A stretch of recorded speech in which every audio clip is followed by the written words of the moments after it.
rupa-rupanya Albert Tay tidak disiasat di bawah Seksyen 233 ke ataupun benda-benda yang biasa digunakan ke atas orang-orang seperti kami. Tetapi beliau telah disiasat di bawah Seksyen 500 Kanun Kesesaan, iaitu pertuduhan jenayah ataupun anggapan jenayah terhadap seseorang. Siapa yang dianggap jenayah itu, siapa yang tuduh dengan jenayah itu, Azam Baki. Sebab Azam Baki kata dia telah difitnah.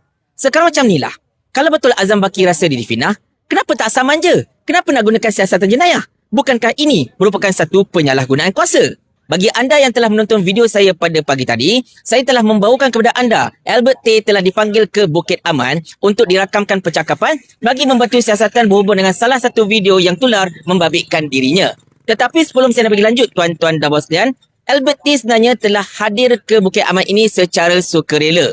Polis tidak mengeluarkan langsung notis 111, notis 111. Alah biasalah contoh satu contoh kan. Ini notis untuk meminta kehadiran ke polis-polis sekian-sekian untuk dirakam percakapan. Tak. Polis just WhatsApp dia nak minta datang ke balai. Dia kata okay fine, saya akan datang ke IPD, no problem at all. Kiranya Albert telah memberikan kerjasama. Samalah macam ketika 26 November dulu. Dulunya dia memang dah bagi kerjasama dah. Dia kata saya akan datang pada hari Isnin minggu depannya. Sebab yelah hari ni dah hari berapa kan. So Isnin saya akan pergi. Tengok-tengok 24 hari bulan rumah kena ambush tuan-tuan dan sekalian. Tak ingat dunia. Lain macam betul kerajaan ini. Tapi tak apa. Sekarang ini Albert of course tidak ditangkap lah. Albert tidak ditangkap dan dia telah dilepaskan sebab polis nak ambil keterangan dia saja.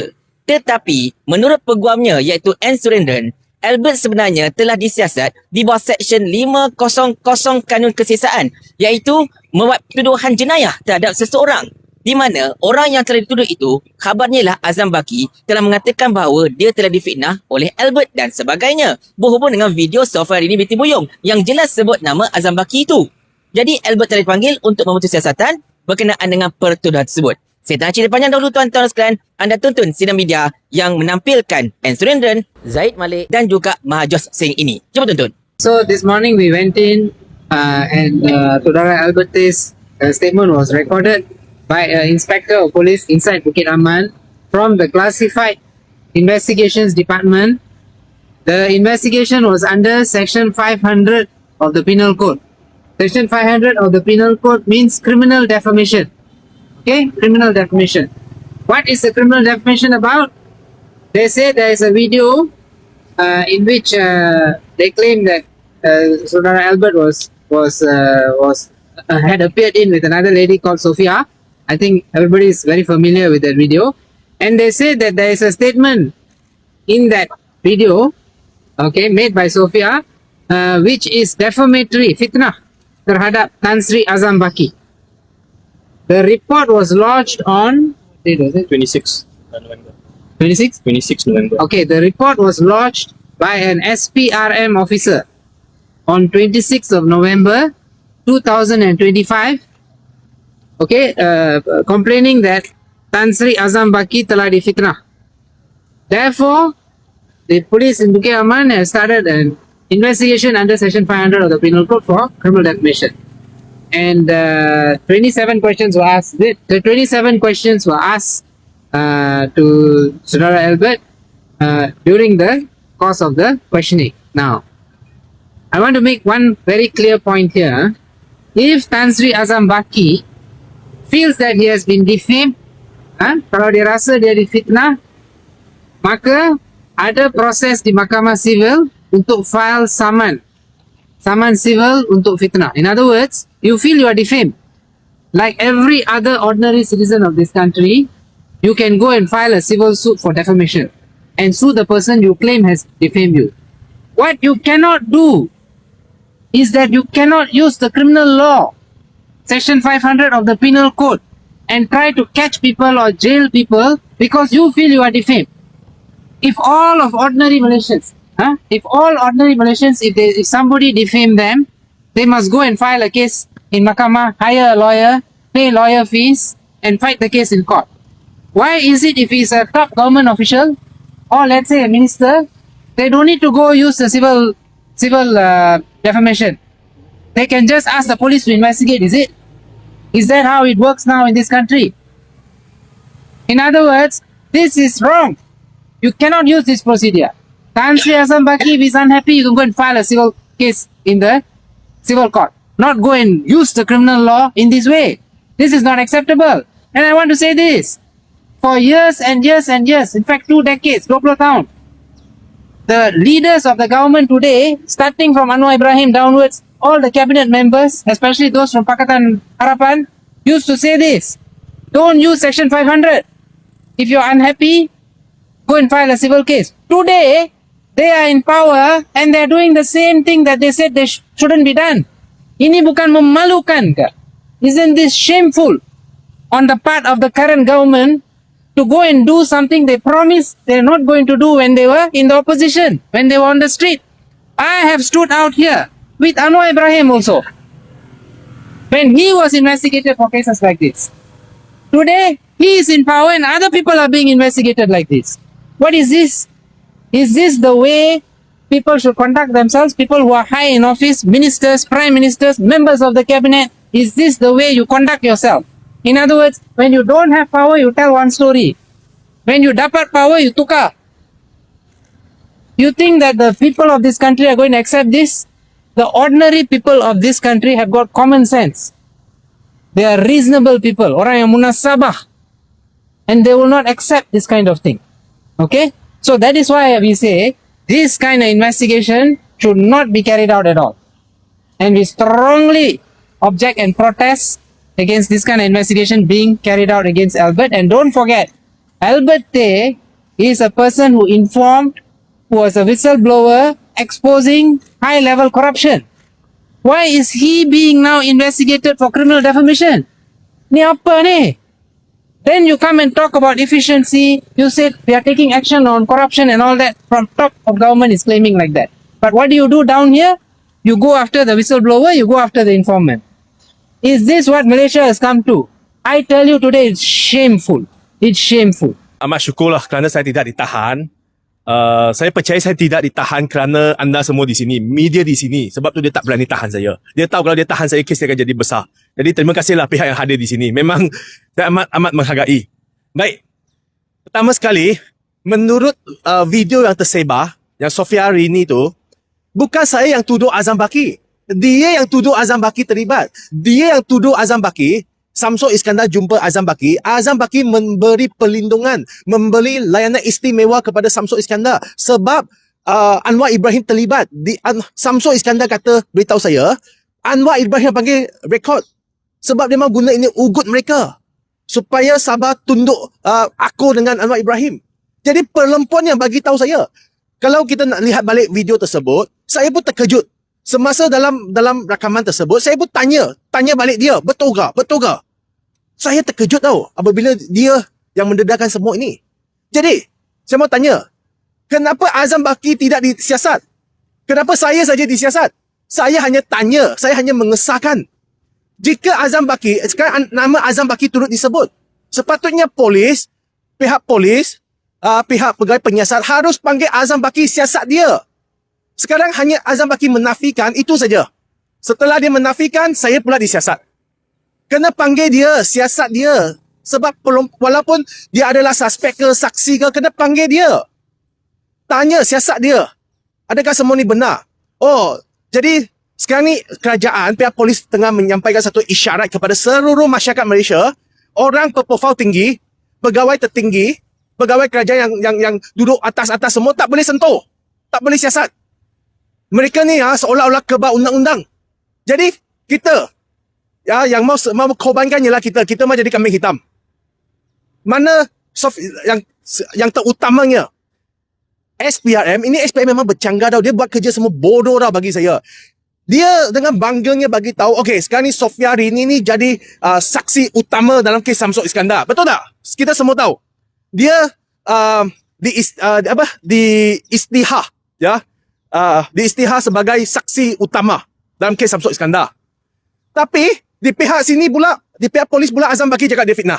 Apa ini? Bercanggah. Memang pertentangan kenyataannya. Oh, yang tuduh Samsul Iskandar tu, itu betul. Jadi yang tuduh Azam Baki itu fitnah. Namun, perkara tu daripada satu video. Satu video. Kejadian tu sama. Jadi apa ni semua? Sebahagian SPRM puji. Kata ini betul. Ini disahkan. Tapi sebahagian itu berhubung Azam Baki, oh ini fitnah. Apa ni semua? Dan bagaimana dengan sebahagian lagi menuduh Anwar Ibrahim? Adakah Anwar Ibrahim sudah disiasat? Dan kenapa Anwar Ibrahim belum buat lagi laporan polis bahawa ini fitnah? Nah, Azam Baki sudah buat laporan polis fitnah. Sekarang saya tunggu. Anwar Ibrahim, saya cabar dia buat laporan polis bahawa ini fitnah. Jadi macam mana sekarang? Anwar Ibrahim, dia mengabaikan. Azam Baki buat laporan polis kata ini fitnah. Jadi pihak SPM mengesahkan keterangan Sofia adalah benar sebagai saksi pihak SPM. Jadi memang saya pun rasa bingung lah. Mungkin kalian pun rasa bingung lah perkara ni. Before you go on to questions, we also want to raise another thing. It took us 45 minutes to just get past that front counter. That's why you all are waiting here for so long. 45 minutes, they kept us waiting, going through some procedures and processes, taking our IC, trying to record down, doing QR code, this, that, and the other, and the process took 45 minutes. So I want to ask this question. This is supposed to be a government department, some more PDRM. How can you be so inefficient as to make people who are here on official business to wait outside here at the counter for 45 minutes? When we ask them for explanation, they say this is their procedure. And then every day we have got government leaders saying we were pushing for efficiency and change and all that. 45 minutes. And then when we went outside, you know how far it is to walk? Normal, they don't even provide a shuttle or anything. It took us so long just to walk deep inside Bukit Aman, uphill, downhill to get to the room where we're supposed to do the rakaman and then walk back. So this is a very serious matter because this is Bukit Aman, this is the headquarters of the police in this country. If that efficiency is at this level here, then can you imagine in other places? So we also, as public spirited citizens, as human rights lawyers, and as public activists also want an explanation on this from the Home Minister and the IGP. Why is it takes 45 minutes to process our passes in order for us to enter Bukit Aman? They must give an explanation because this question affects all members of the public yang berurusan dengan Bukit Aman. Okay, so we just want to make that point also. Question of the way government departments are being managed in our country now, despite all the contrary talk that is being done very well. Di Albert sebut yang video itu menyatakan Sofia Rini yang membuat tuduhan. Ya. Bukannya Albert. Ya. Saya nak tanya, adakah dalam pengetahuan tuan-tuan sekalian yang Sofia Rini juga telah disiasat oleh pihak polis pada hari ini? Saya tidak dimaklumkan perkara tersebut. Saya tidak dimaklumkan. Tapi saya yang boleh mengesahkan bahawa Azam Baki belum disiasat. Azam Baki tidak lagi disiasat. I think this is my personal opinion. Yeah. Maybe they suspect me. I wear something like spy cam today. I don't know lah. Maybe suspect me. Then they try to. If you suspect me, just straight away you call me, and then you can check my body. I wear any spy cam or not. You don't need to put me there for 45 minutes. Yeah, because maybe he know the spy cam, the battery cannot last for 45 minutes lah. Then they purposely put us there for 45 minutes, right? Make sure the spy cam is off lah. This is my personal opinion lah. Just to add on to your question, I think it's a very interesting and very serious thing that now the government has to answer. You cannot on one hand say Sofia Rini is a crown witness and on the other hand say that whatever she said is fitna. You cannot have that. It's beyond logic, beyond common sense. They have to answer this now. Tak ada have to narrative at one time lah. Of course not. Correct. Because it's the same person. So either she's lying or she's not telling the truth lah. Either one. Tak logik. Macam mana kenyataan boleh dia benar dan tak benar pada masa yang sama? Correct. And you see the report was made on the 26th. He was ambushed on the 28th. And I'm sure there is some link here. Ini terang-terang balas dendam. Ini terang-terang adalah balas dendam. Cuba kunci mulut saya, cuba menakutkan saya, mau saya tarik diri. Terang ini, nampak semua naratif dia. In the future, will there be any further action or maybe from your part or your colleagues have explained it to you? You have to come in again. For now, they did not say anything. But on our part, I'm sure we have a lot of things pending. Yeah, because today was quite a clear indication that they are not investigating fairly and they are not being truthful, not being honest. They are taking according to their own whims and fancies. That's why I want to stress on this point. You cannot have a crown witness in a criminal trial who then says fitna. What nonsense. Adakah secara rumusan nyalakan, adakah tuan-tuan bersetuju bahawa ini merupakan salah satu bentuk penyalahgunaan kuasa? Memang pasti itu pasti. Kan? Bagi saya di dalam apabila di dalam institusi undang-undang kita wujud benda yang tidak adil ini akan memusnahkan negara kita. Ini akan memberikan satu mesej kepada seluruh rakyat Malaysia bahawa pegawai yang kerajaan yang memegang kuasa ataupun pegawai kerajaan memegang kuasa, dia boleh buat apa-apa sesuka hati dia. Sangat bahaya ni. Dahsyat. Dan kalau kita tak dapat jawapan, maksudnya kerajaan Madani cakap kosong lah. Sebab baru semalam ke 2 hari lepas dia cakap kita akan bagi masa, kalau tak boleh buat macam mana Agam saya kata tadi, kalau you feel you are not worth the position, leave. Then integrity, fight against corruption. Then you show it lah. Use this case as an opportunity and show whether you're honest, you're truthful. Otherwise cakap kosong je. Semua rakyat pun tahu. People know. Kesan cakap kosong. Pegawai tertinggi pihak penguatkuasa yang pertama harus dikeluarkan, harus diganti adalah Azam Baki. Azam Baki, bukan pegawai lain. Jangan cuba berwayang di depan semua pegawai penguatkuasa kata begini 7 hari bagi masa kamu untuk mempertimbangkan. Tak payah 7 hari. Keluarkan Azam Baki. Tunjukkan ketegasan kamu, kesungguhan kamu dalam reformasi tu. Sebab tu saya selalu kata itu reformati, bukan masi. Okey? Boleh tengok YouTube saya, TikTok saya yang baru-baru ni, saya aktif setiap hari, saya spend 6-7 jam untuk buat ni video. Dedahkan salah laku. Ini kerajaan semua. Jabatan Tuan Albert, adakah pernah video-video anda lately ini dikenakan tindakan ke, shadow ke, kena sepak keluar negara ke, macam mana? Tidak lagi. Mereka tak berani sebab ramai sangat orang tengok. Ramai sangat, beratus-ratus ribu. Sebab tu di sini saya mengucapkan memang jutaan terima kasih kepada para media. Gara-gara kamu, saya masih hidup. Tanpa kamu, saya hancur. Memang saya ucapkan terima kasih. Saya kira apa yang telah diterangkan oleh Anne Surendon itu memang dah cukup clear, tuan-tuan dan sekalian. Sekarang Azam Baki kata dia difitnah. Okey, fine. Katalah betul dia difitnah. Dan kenapa kau tak saman je? Kenapa kau nak mempergunakan pihak polis untuk mengenakan tindakan undang-undang siasat orang itu kena buat tuduhan jenayah ke atas kau? Sedangkan dalam video itu sebut nama dia sebagai orang yang dikatakan telah melakukan penyelewengan itu, telah membuat perlindungan dan pelbagai perkara lagi. Jadi kalau ikutkan prosedur biasanya, polis kena panggil dia untuk disiasat dahulu. Baru cerita difitnah ke tak. Anda kata kalau polis siasat dia, polis dapati tak ada kes dan sebagainya, barulah dia ada local standby untuk saman sesiapa saja atau ambil tindakan terhadap sesiapa saja kerana telah memfitnah. Betul atau tidak? Tetapi tak. Azam Baki tidak pernah dipanggil untuk siasatan. Tengok-tengok orang yang mendedahkan video yang menyatakan yang okey, ada tuduhan terhadap Azam Baki bla bla bla, orang itu pula yang dikatakan memfitnah dan tengah disiasat pada ketika ini. Tetapi itulah, anda kata kalau betul Azam Baki ini difitnah, kenapa tak saman je? Kenapa hendak menyalahgunakan prosedur jenayah? Kenapa hendak mempergunakan pihak polis untuk menyiasat semua ini? Tapi itulah, yang lebih pelik lagi tuan-tuan sekalian, kita perhatikan ada 2 kes berbeza tau. Ada 2 nama yang disebutkan oleh Sofia Rini dalam video tersebut. Satu nama Syamsul Iskandar Makin, satu lagi nama Azam Baki. Okey, ada satu lagi, Anwar Ibrahim. 3 orang disebut nama lah kan? So sekarang, kes Syamsul Iskandar, Sofia Rini dipanggil sebagai saksi utama dan Syamsul Iskandar disiasat oleh polis dan telah didakwa dekat mahkamah. Fine, cantik jalan dia. Tapi kenapa kes Azam Baki sama juga jalan dia? Sofia Rini telah membangkitkan nama Azam Baki. Tengok-tengok Azam Baki kata, oh saya difitnah. Terus Albert T pula disiasat oleh polis. Azam Baki tidak disiasat dan juga tidak didakwa dekat mahkamah seperti mana yang terkena dekat Syamsul Iskandar. Ini dah double standard tuan-tuan sekalian. Ini nampaknya satu perkara yang bercanggah. Belah sini, oh Sofia Rini saksi utama, kes ada so kita akan bicarakan. Yang ini pula, oh Azam Baki fitnah. So macam mana? Takkan Sofia Rini, orang yang sama, dalam video yang sama, bercakap bohong untuk 2 perkara. A, dia kata okey, B kata bohong. Ataupun A dia bohong, B kata okey.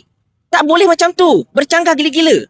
Jadi ini yang kita rasa macam pelik. Dan ini juga yang kita katakan macam sedikit penyalahgunaan kuasa. Itu masalah tuan-tuan sekalian. Kalau benda itu bukan penyalahgunaan kuasa, dan kita cakap macam lagi masalahnya kan. Tetapi satu lagi. Saya ada bertanyakan juga kalau bacakan video itu, sama ada Sofia Rini, adakah dia disiasat atau tidak? Jawapannya kita tak tahulah kan disiasat atau tidak. Tetapi yang confirm tak disiasat lagi, ialah Azam Baki. Jadi inilah dia tuan-tuan sekalian. Perjalanan kes ini makin lama makin memeningkan. Nampak sangat berlaku percanggahan depan mata kita. Percanggahan itu berlaku tuan-tuan sekalian. Dan benda ini, saya kira kita semua selaku rakyat Malaysia kena perhatikan dengan betul-betul. Sebab apa? Sebab ini melibatkan tata kelola tuan-tuan dan sekalian.